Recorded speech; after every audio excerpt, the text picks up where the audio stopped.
பேதுருவை கொண்டு போய் எங்க வச்சுட்டாங்க? சிறைச்சாலைக்குள்ள வச்சுட்டாங்க. இப்ப தேவனுக்கு யார் தேவை? பேதுரு தேவை.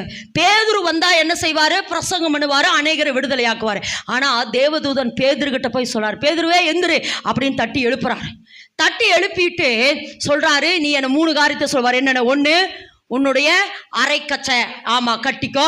அடுத்து பாதரட்சியை போட்டுக்க. அடுத்து உன் போர்வையை போட்டுக்கோ, அரைக்கச்சியை கட்டிக்கோ, பாதரட்சியை போட்டுக்கங்கிற. நான் கேட்குறேன், பேதுரு தாங்க ஆண்டவருக்கு தேவை, அதெல்லாம் எதுக்குங்க? எதுக்குன்னா, உன்னுடைய பாதரட்சியை கூட சத்துரு கையில தேவன் ஒப்பு கொடுக்க விரும்பல. ஒப்பு கொடுப்ப இன்னைக்கு கர்த்தர் சொல்ல, ரிலீஸ் பண்ணுமா. உங்களுடையதை ஒருபோது சத்துரு எடுத்துக்கொள்ள முடியாது. ரிலீஸ் இயேசுவின் நாமத்துல என்னுடையதெல்லாம் நான் ரிலீஸ் பண்ணி எடுத்துக்கிறேன்.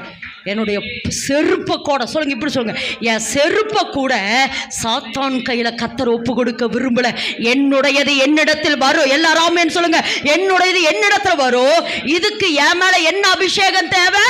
பராக்கிரமா. இதுதான் முக்கியம். அதைத்தான் முக்கியமா சொல்றேன். ஏன்னா கடந்த நாட்கள்லாம் கர்த்தர் அந்த சத்துருக்களை அழிக்கிற அதிகாரத்தை அநேக தடவை நம்ம மேலே வச்சுட்டே இருந்தார். ஆனால் இப்போ சொல்கிறாரு, எப்பவும் இது உனக்கு பாதுகாப்பாக இருக்கும், அதனால் இந்த கேடயத்தை பிடிச்சிட்டேருன்னு சொல்கிறார். ஆமென் என்று சொல்லாமா. ஏன்னா இந்த பராக்கிரம அபிஷேகம் எப்படி சொல்கிறார்னா, காண்டாமிருகத்தினுடைய அபிஷேகத்தை, காண்டாமிருகத்தினுடைய வல்லமையை போன்றது நீ துரத்திட்டேரு. முட்டி துரத்து, முட்டி. ஏன்னா எனக்கு நல்லா என்னுடைய பிள்ளைகளாகட்டும், இங்கே இருக்கிற நிறைய பேர் ஜனங்களுக்குள்ள எனக்கு நான் கண்டு கொண்டது என்ன தெரியுமா? இப்ப எல்லாரோடு கர்த்தர் பேச ஆரம்பிச்சிட்டாரு. அதாவது பின்னாடி வர காரியத்தை சொல்ல ஆரம்பிச்சிட்டார். சொப்பனங்கள், தரிசனங்கள்.